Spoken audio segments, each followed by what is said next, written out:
Hello বন্ধুরা, আর কে কিচেনে সবাইকে স্বাগত। আজকে আমি তরমুজের একটা ডেজার্ট বানাবো। চলুন দেখাই কিভাবে বানাচ্ছি। আমি এরকম মিডিয়াম সাইজের একটা তরমুজ নিয়েছি। এটা আমি ছোট ছোট করে কেটে নিচ্ছি। এইভাবে ছোট ছোট করে কেটে নিয়েছি। তারপর মিক্সার জারে দিয়ে এটার আমি জুস বার করে নেব।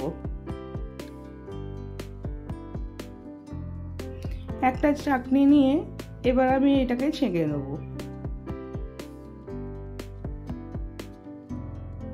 এটাকে ছাঁকতেই হবে, এর দানা টানা সব থাকে, ছাঁকনিতে ছাঁকলে এটা ভালো হবে। ছাঁকা হয়ে গেল, এবার এটা আমি ফেলে দিচ্ছি। এবার একটা কড়াতে জুসটা এবার আমি ঢেলে দিচ্ছি। জুসটা ফুটে ওঠার পরে এই যে একটু ফেনাগুলো আছে এগুলো আমি ফেলে দেবো, যতটুকু ফেলা যায়। তারপরে আমি চিনি দিয়ে দিলাম 75 গ্রাম, দিয়ে এটা একটু ফোটাতে দেবো। কর্নফ্লাওয়ার নিয়েছি 3 চামচ, এটাকে আমি জল দিয়ে গুলে নিচ্ছি।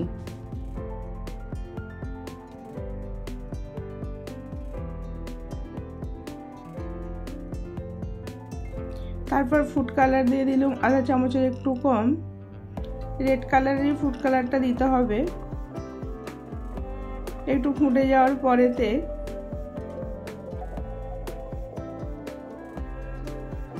এবার কর্নফ্লাওয়ার গোলাটা দিয়ে দিতে হবে। একটু ভালো করে নাড়তে হবে যাতে না গঠলি পড়ে যায়।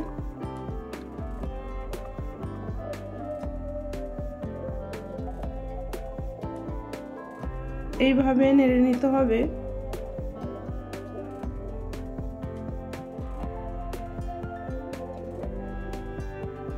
হয়ে গেলে এবার এটা আমি একটু ঠান্ডা করতে দিয়েছি। একটা পাত্রে একটু ঘি লাগিয়ে নিলাম।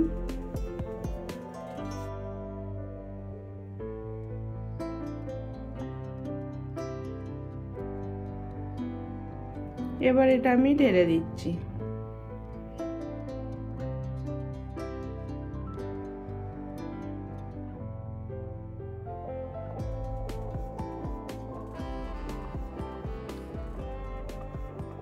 একটু আমি ট্যাপ করে নিচ্ছি, নিয়ে এটা ঢাকনা দিয়ে একটু আমি ফ্রিজে ঢুকিয়ে দিয়েছিলাম 1 ঘন্টা। 1 ঘন্টার পরে বার করে নিয়ে এলাম, ভালোভাবে এটা বসে গেছে। এবার একটা প্লেটে আমি ঢেলে নিচ্ছি। প্লেটে ঢালার পরেতে এবার আমি এগুলো চৌকো চৌকো পিস কেটে নেব।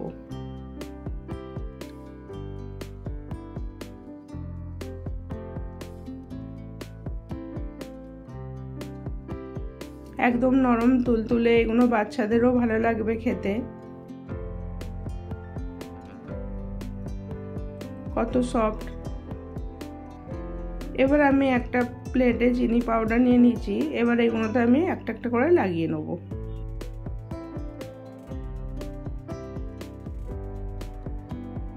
এবার একটা আমি প্লেটে তুলে নিয়েছি। এইভাবে বানিয়ে দেখবেন, ভালো লাগলে লাইক কমেন্ট শেয়ার করবেন। আবার অন্য কোনো রেসিপি নিয়ে আসবো।